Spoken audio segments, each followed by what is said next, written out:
ఎంత తొండమున్నా దోమ ఏనుగు కాదు. ఈ ముచ్చట మన పాలిదేశం పాకిస్తాన్ వాళ్ళకు ఎప్పుడు సమజైతుందో ఏమో గాని ఉతపుణ్యానికి మనతోని కయ్యానికి కాలు దువ్వి వాళ్ళే ఆగమవుతుర్రు, పబ్లిక్ను పరిశాన్ చేస్తుర్రు.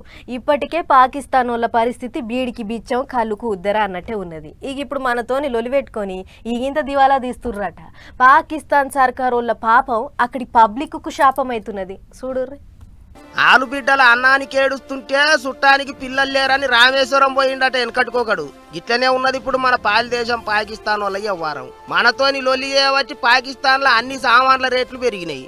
పబ్లిక్ ఏం కొనేటట్టు లేదు, తినేటట్టు లేదట. అసలే ముక్క కూర లేనిది ముద్ద దిగదాళ్లకు. అసోంటిది ఇప్పుడు చికెన్ కిలో 800 అయ్యేటాలకు ఆగమవుతున్నారట.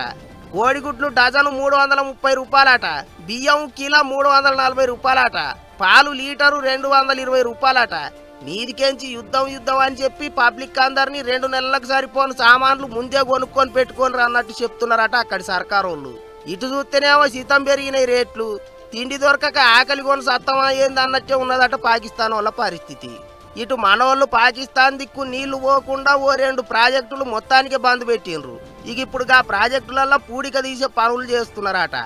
అంటే నీళ్లు ఇంగిన్ని జమ చేసుకునేటట్టు సుక్క నీళ్లు కూడా పాకిస్తాన్ దిక్కు పోనీయకుండా చేస్తున్నారట. అన్నిటికంటే పెద్ద ముచ్చట ఏంటిదంటే కూటికి గది లేని గిసోంటి టైంలో మనోళ్ళను బుగులు పట్టియాలని దినావో బాంబు ప్రయోగం చేస్తున్నారు పాకిస్తాన్ వాళ్ళు. కానీ దాంతో పాకిస్తాన్ వాళ్ళకే నష్టం గాని మనకైతే పోయేదేం లేదంటున్నారు. అంతేకాదు ఒకవేళ యుద్ధం గీట వస్తే ఎటోళ్ళటు పారిపోనికే పాకిస్తాన్ లీడర్లు ఇప్పటికే తయారుగా కూసున్నారట. ఏమైనా ఎలక కొరకు ఇల్లుకు చిచ్చు పెట్టుకున్నట్టు ఉగ్రవాదులను చేరదీసి పాకిస్తాన్ పబ్లిక్ ను బలి చేస్తున్నారు అక్కడి సర్కారు వాళ్ళు అనుకుంటున్నాయి దునియా దేశాలు.